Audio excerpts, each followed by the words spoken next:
சகோதர சகோதரிகளே, ஒரு துக்ககரமான நேரத்தில் நம் அனைவரும் கூட தமிழகத்தினுடைய ஒரு அற்புதமான மனிதன், ஏழைகளுடைய பங்காளராக இருந்து தன்னுடைய வாழ்க்கையிலே எப்படி வாழ வேண்டும் என்று அனைவருக்கும் காட்டிவிட்டு அவருடைய ஆன்மா இன்று ஆண்டவனுடைய நிழலிலே இளைப்பாற சென்றிருக்கிறது. இந்த துக்ககரமான நேரத்தில் நம்முடைய கேப்டன் விஜயகாந்த் ஐயா அவர்கள் நம்மளோடு இல்லை என்பதை நம்முடைய மனம் ஏற்க மறுக்கிறது.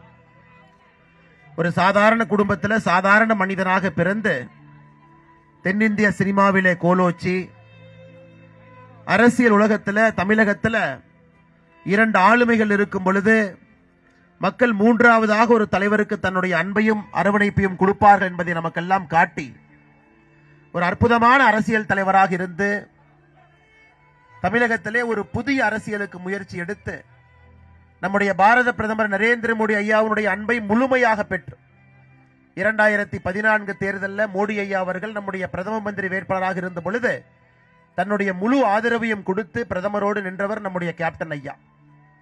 அன்னைக்கு எங்களுடைய மாநில தலைவர் அண்ணன் பொன்னார் அவர்கள் கேப்டன் ஐயாவோடு இணைந்து நெருக்கமாக பணியாற்றி ஒரு அற்புதமான பிரதமர் வரும் பொழுது நானும் இருக்கின்றேன் என்று உணர்ச்சி ததும்ப 2014 தேர்தலிலே பாரத பிரதமருக்காக கடுமையாக உழைத்தவர் நம்முடைய கேப்டன் ஐயா.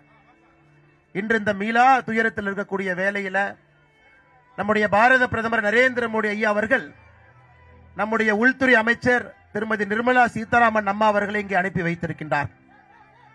நிர்மலா சீதாராமன் அம்மா அவர்கள் இங்கே வந்து கேப்டன் அவருடைய குடும்பத்தினரை சந்தித்து தன்னுடைய ஆழ்ந்த இரங்கலை வெளிப்படுத்தி லட்சக்கணக்கான தொண்டர்களுக்கெல்லாம் பாரதிய ஜனதா கட்சி சார்பாக நம்முடைய பாரத பிரதமர் நரேந்திர மோடி அவர்கள் சார்பாக தன்னுடைய இரங்கல்களை வெளிப்படுத்தி இருக்கின்றார்கள். இந்த நேரத்தில் நாங்கள் உங்களோடு இருக்கின்றோம், கேப்டனோடு இருக்கின்றோம். கேப்டன் அவர்கள் எங்கே இருந்தாலும் அவருடைய ஆன்மா தொடர்ந்து தமிழகத்தினுடைய அரசியலை வழிநடத்தும் என்கின்ற நம்பிக்கை எங்களுக்கு இருக்கு.